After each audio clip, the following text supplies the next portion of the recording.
Ladies and gentlemen, boys and girls, welcome to Property Pro Trip Tips with Trevor Henson and Beachfront Property Management.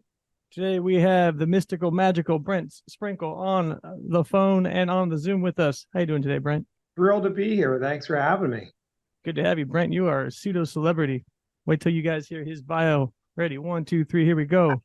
Brent Sprenkle joined Northmark in March of 2022 as Managing Director, Investment Sales, based in El Segundo, California.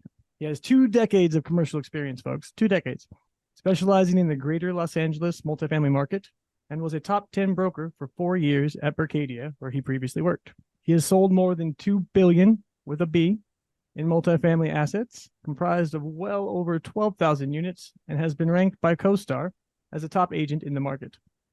Brent has documented his entire journey and his expertise in a best-selling book. Did you know he's a best-selling author?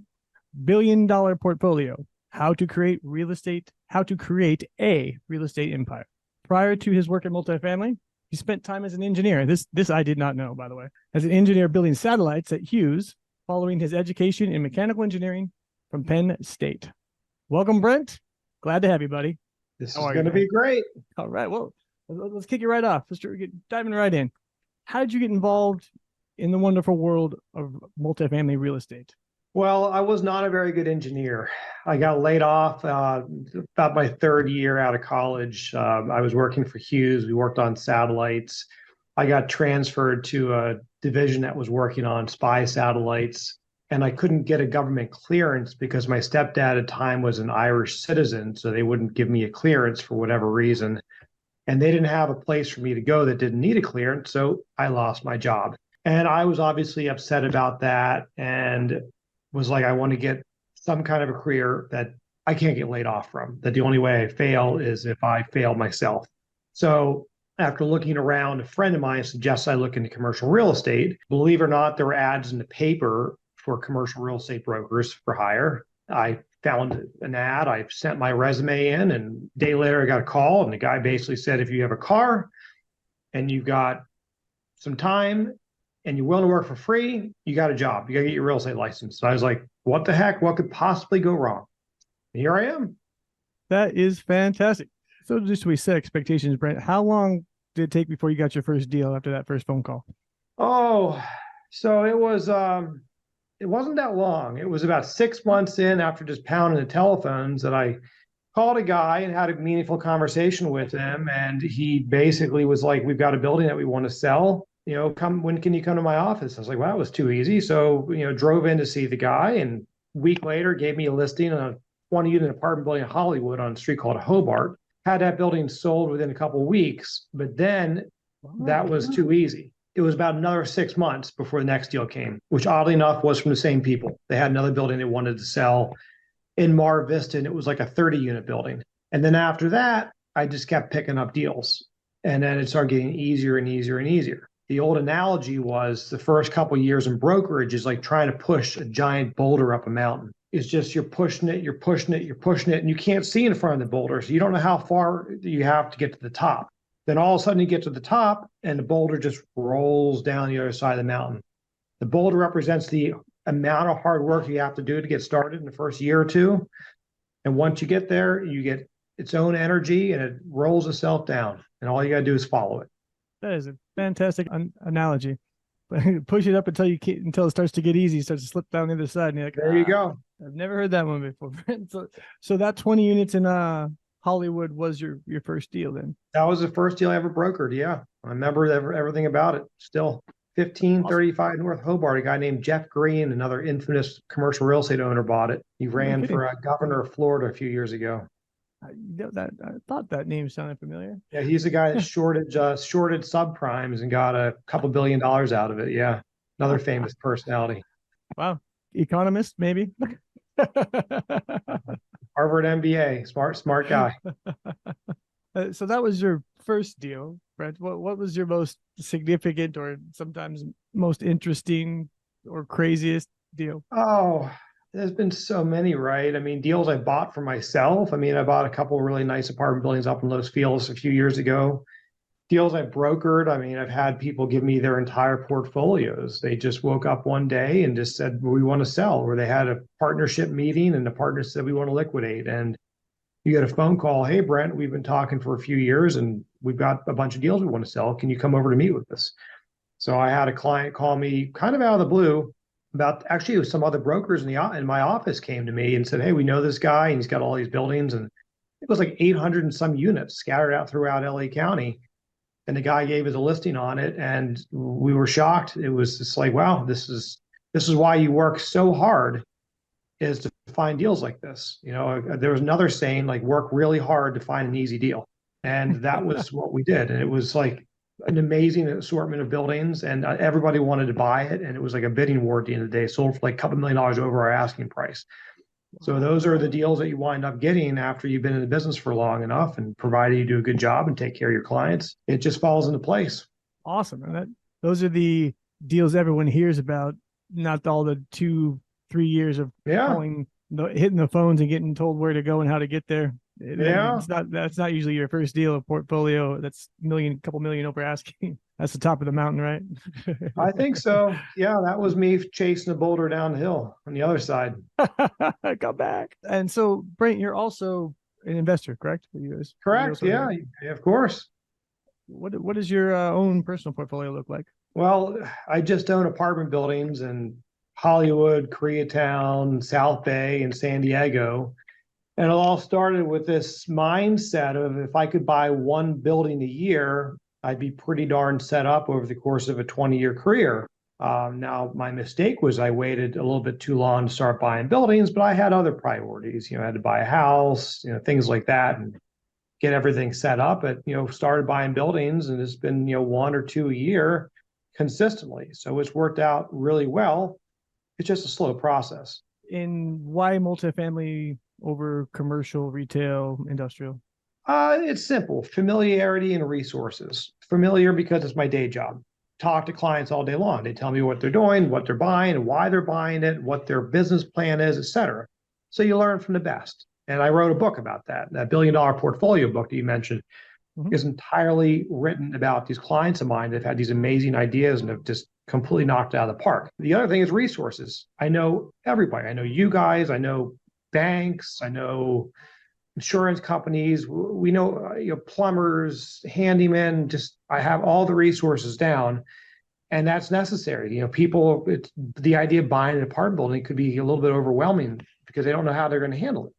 And that was always my main concern. Like, how am I going to deal with tenants? How am I going to deal with leasing? It turns out it's a non-issue. All these things we think are going to be issues turn out to be completely non-issues. But you got to dive in by your first deal. Why do they become non-issues? Because we broach that gap in the conversation with clients all the time. But how does it become a non-issue from when you're sitting outside wanting to get into real estate and saying, how do you say that's a non-issue? There's tenants, there's issues, people are suing everybody everywhere. How's that? Like anything else, you get what you pay for. And if you hire a good property management company, they're going to do everything for you. If you get sued by a tenant, they're going to bring an attorney in, or your insurance company will do that. If there's a plumbing problem, they're going to call a plumber. If there's a vacancy, they're going to send a crew over to deal with it. If there's a vacant remodel unit, they're going to send their leasing people out to get it leased. I mean, that's why you pay these people to do it. Some people do it all the work themselves, but they're just basically stealing from their own resources, which is their ability to go out and look for the next deal, or their ability to get a job that's lucrative to bring in the money. I'd rather continue what I'm doing, which is brokerage, to make more money, go out and buy more buildings, than try and do something that would be very inefficient with my time, which would be property management. Awesome. And your buildings you have managed by third party. I know some of them are here with Beachfront Property Management. Correct. Right? How do you advise our listeners? How do you go about finding a property management company? And maybe it's not us, but how do you select them, and what's your interview process like to find a fit? Because it sounds like it's a big piece of your plan. Well, it was a little bit different with me. With me, it was, I knew you, I knew, Kyle, and you guys were like, bring us, clients for management. We'll take care of them. So I gave you guys some clients, and I've given other people to different property management companies. And the other property management companies I've given to people from 6 months later, 12 months later, they're complaining about them, or they've already fired them. The people I've given to you, you're still managing their buildings. They're happy with you guys. And at the end of the day, that is what tells me everything. If they're still together with you, then you're obviously doing an amazing job. So that was what made that decision easy. Well, thank you, Brent. That's very logical and sound compliment. It's just you guys are obviously doing a good job, or these people would have, they would have moved on. Your engineering mind. I can see it now that all the pieces come together. There you go. You just got to look for logical things and take all the emotional aspects out of it, and just say if it works for these people who are successful, educated, established, and they're in the business and they know a few things about property management, if it's working for them, why would it not work for me? What piece of advice would you give? I know you mentioned some of it in your book, but just if you could distill it down to like a couple sentences or a little bit, what advice would you give to someone who is just starting, like right now in this market, wanting to get into real estate? What would you tell them? I'd probably tell them to be realistic and to be patient. This is a challenging market. We're just seeing every deal that's being sold with very low leverage. No one's getting 75% loans. They're getting like 50 or 55 or 45%. So it's a cash intensive business right now. And you're not getting a lot of return on your money. You're putting 40% down. You go out and buy a $2 million apartment building. Your down payment's $800,000, and you're only getting like a 4% return. We can go out and buy tax-free munis at what, 5? We can go out and buy treasuries at like almost that. It's like, why would we not go the easy route? But the thing is, you want growth. You want the tax write-off and the depreciation. You want rental growth. You want upside. You get that with commercial real estate. You're not getting any upside buying treasuries or buying a bond. So that's the difference. That's why people are still willing to do it and take less of a return than they get in the stock market or treasuries. Absolutely. And are you still, Brent, looking into the market? Are you still buying? Still sticking to your We're looking right now. I mean, I'm in a different kind of a situation right now. We bought a lot of assets last year, and I'm still kind of digesting them. Also, the day job, which is brokerage, is kind of taking a hit. So I don't have the income coming in. I don't have the need for more tax write-offs because I don't have a lot of income from the primary business to deal with. But yes, if something comes along my way, it's hard to say no. I mean, when you see a good deal, you have to buy it. No matter what the market, no matter what your cash position, you see a great deal, you got to jump all over it. So true, especially if it's actually an actual great deal. They come along once every now and then. They're far once in a lifetime. Yeah. On to the lightning round questions. Oh, wow. I'm gonna keep it short and sweet. We're not trying to be a 2.5 hour podcast. Love it. We're looking for concise information. So I ask, and I'm quiet. You answer as fast as you can and as much as you want. Okay, go for it. All right, ready. And favorite book? Well, I guess I should toot my own horn with my book, $1 Billion Portfolio, but that would be, kind of a cheap thing. I still love the Dale Carnegie books, Making Friends, Influencing People. They're just classics. And every time you reread it, which is every couple of years, I constantly remind myself about the things I need to do and the things I'm not doing well. Love that book. So true. What's one thing, Brent, that absolutely terrifies you? The Fed. It keeps you up at night. When are they going to lower rates? Are they going to keep raising them? It's just, it never is. Yeah, it's the worst. You said that with such conviction. All right. The answer that you didn't want me to ask, but here it is anyway. You get to have dinner with one fictional character, any fictional character. What fictional character is it? And what question do you ask? One question. I mean, it's got to be Superman, because I need to find out, what's his deal with kryptonite? Like, seriously, it's a freaking rock. What is the problem? It's a rock. It does globe. It's a rock. I mean, come on. There's got to be a solution to that. Sorry, my camera just fell down. All right. I'm back. At least I think I'm back. Kryptonite got you. Yeah, exactly. What's the best gift you've ever received, Brent? Oh, the best gift is the one that you think is a complete kick in the butt. When I got laid off as an engineer, it forced me to get off my butt and do something different. You remember that book, Who Moved My Cheese? Classic, kids book. Classic. Mm-hmm. Yes. That was my cheese being moved. That was me saying my easy 9-to-5 job is gone. Now I got to get serious and go actually get a career and do something for myself. That's awesome. The best gift, just to restate it, the best gift you ever received was being fired from Howard. By Hughes. Yeah, fired by Hughes. Yeah. Think about that, right?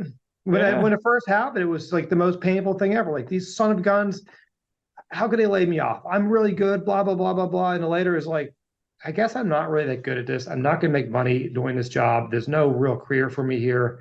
Maybe it's for the best, but it takes a little while to realize that. Like everything happens for a reason. Hindsight's 2020, right? Yeah. What was your favorite, absolute favorite failure? Well, it wasn't even a failure, but it was not taking enough risk in my 30s. In my 30s, there were all these great apartment buildings for sale, but I was just focused on I'm going to buy a house, I'm going to start saving my money. These deals aren't good enough. I should have taken more risk and bought more buildings back then. I probably would have been retired 10 years ago if I would have taken more risk back then. But it just didn't feel right. The deals didn't feel good enough. And now you look back like, oh, those things were amazing. But I just didn't have the courage and the strength and conviction to do it because I just felt, didn't feel compelled and didn't feel motivated. And I look back like that was a gigantic failure of mine to not get involved with buying buildings back at that point. And the follow-up question is that I know I'm breaking lightning round rules. How do you get past the uncomfortability? Because I know exactly what you're talking about when you're entering the market, first coming in, you're like, it's just a little too much, or the wife's going to be mad at me, or we're going to be kind of scraping by a little bit for the first until we can refinance. How do you overcome that? Some call it the imposter syndrome. Some call it just stage fright of going to make that first deal. I think you just have to get to the point you say, you know what, I'm going to buy a deal. And for me, that was my 8th year in the business. And before that, I had been doing investments with other people. Somebody would buy an apartment building and I'd give them, some money. I'd be part of the tenant common, or part of the LLC and the ownership. And the deals worked out okay. They didn't work out amazing. They worked out okay. But, then I just would start looking at other deals that were for sale and just say, okay, maybe I should underwrite this and see if I can make the numbers work. And eventually I found one where I could only had to put down like a 15% down payment because it was an assumable loan. And I was like, why not? I've got that money sitting in the bank doing nothing. It was 8 units. It was $1 million. I needed like 150,000 as a down payment. And I was like, I've got that just sitting there right now doing absolutely nothing for me. So sure, I'll buy this property. Still own that building. And it wasn't a great deal. It was an okay deal, but it felt really good at the time. And how's it working for you now? I mean, it cash flows like a slot machine, that building. So yeah, it's working out well. But everything with 3% interest only debt should be cash flowing like a slot machine right now, right? Right. The chickens will come home to roost eventually in all these deals. Yeah, low interest rate loans are like crack. You just get addicted to them. And all of a sudden you run out of them. You're like, oh no, now what? I mean, it was like less than a year ago. Oh, it was well, like a little more year, than a year and a half. It was a year and a half ago. It was I'm sorry, like, year and a half. March of 22. Yeah. So a year and a half. It's crazy, right? They've gone up that fast. Like I said, what scares me? The Fed. Yeah, I have had like dollar signs and things chasing in my nightmares lately because it's like I got to refi a building or two here. I'm like, all right, Fed. Yeah. Do something. Last 2 questions. What's one habit or stack of habits, Brent, that you employ daily or weekly to set yourself up for success? It's really consistency. That's the number one thing. Okay. I see this in brokers. I see this in investors. The people that are really good at anything are consistent. They have a business plan. If they're a broker, they come into the office every day and they dedicate 2 or 3 hours a day to just prospecting, calling, setting up appointments, asking questions, trying to find someone who wants to do something now or down the road. Investing is the same thing. It's that people are constantly looking for deals, constantly emailing brokers, constantly downloading offering memorandums and emails, and putting it in their model and seeing if it cash flows, and constantly talking to lenders to see who's out there, what they're willing to do. Those are the kind of people who are successful because when a deal comes their way, they know it's a good deal. Being able to identify a good deal is what sets the professionals out from the amateurs. They look at something and go, that's a great deal. I can make that work. And then they underwrite it, call the broker, say, put an offer in for me. They call their bank, they line everything up and they do it. That's success. Consistency. Correct. Last question. Speak on anything. Brent, floor is yours. Oh, anything. We're in a very interesting market right now. I mean, rates are high. Sellers' expectations on values are slowly coming down. So the next 18 months are probably going to continue to be like this, but it's an amazing time for people to gear up. It's an amazing time for people to figure out what they want to buy, start talking to those brokers, set their criteria, and all of a sudden the market's going to probably continue shifting to get to the point where these deals are going to make sense for people. and they're going to be able to start buying again at great values with good cash flow. So it's a great time in the market for people to simply just get geared up and get ready to go. Awesome, Brent. That is a great monologue. I'm going to put that on our website as a blog. Yeah, You should write a blog about that. I just think that people need to, everyone just says it's a dead market, don't do anything. And I'm like, well, you can just practice still. It's like, if you don't practice underwriting deals, you're going to forget how to do it. If you don't figure out the difference between being on the sidelines and still being kind of interested and kind of ready to go, is a difference between you're gone. You just can't get back in gear that fast. By the time you get back in gear, you will have missed out on 6 to 12 months of an amazing market. That's such a very good point, Brent. Like, even though the deals aren't, the market and the cash is tight and the market's strange, you could be practicing. I wrote about all this in my book. Right. That these people have this, call me when we're at the bottom of the market. There is no phone call to say, bing, we're at the bottom of the market. I mean, it's all like at the Wall Street where like they ring a bell every day at 9 a.m. This doesn't happen. There's no cowbell that's going to alert you that we're at the bottom of the market. That doesn't happen. And by the time it does happen, the market's already gone up 10, 20%. And you're like, oh, crap, I should have been buying a year ago. It's like fishing. My dad and I as a kid, we used to always drag me from the Philadelphia suburbs down to the Jersey Shore. And every time we'd get there, we'd walk into like the tackle shop. And the guys who was always like, oh, you should have been here yesterday. They were just catching them like blah, blah, blah, blah, blah, blah. And I was like, darn it, should have been there yesterday. Well, I tell buyers the same thing. Like, you're going to be like my dad going fishing. If you're on the sideline, you're going to miss out on all these opportunities. You're still going to get some deals, but by removing yourself from the market, you're removing yourself from all the amazing deals that are going to happen over the course of the next year or two. Such great advice, Brent. Here, as we wrap up, Brent, this comes to the end of my interrogation. How do we get a hold of you? How does someone get a hold of you, Brent, if they have a property to list or they just want to talk some real estate, multifamily? They can give me a call or they can text me. I mean, the email is Sprenkle@gmail.com, which is BRENTSPRENKLE@gmail, or they can call me 310-621-8221, or they can look me up on Northmark's website. I'm easy to find. I'm not hiding. I'm here ready to do deals. Yes, they can go buy my book. Amazon, you buy my book, and all my contact info's in there as well. I read the book. It's a great book. I read it right when it came out, and every now and then I send it to a couple clients. I have a couple on tap here that I send out when they say, well, what do you want to do? How do you get a portfolio going? I'm like, a friend of mine wrote a book.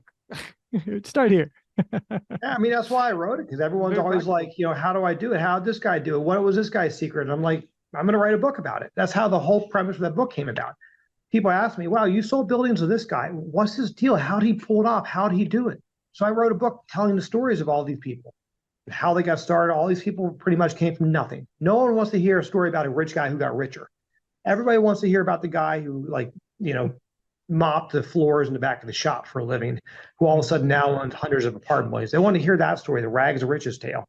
This is a book about that, but specifically geared towards commercial real estate. And it's not just apartments, it's office buildings, shopping centers, it's industrial. I try to put a variety of different professions within commercial real estate in there. Right. And the best place to find your book is on Amazon? Or do you have a preferred distributor? Yeah, Amazon. I think Barnes & Noble has it, but just Amazon.com, $1 billion portfolio. It's right there. It'll pop up. We'll make sure we put the link in the show notes. Yeah, that'd be great. All right, Brent. Well, thank you for your time, my friend. It is always a pleasure. Thanks for having me. This was fun.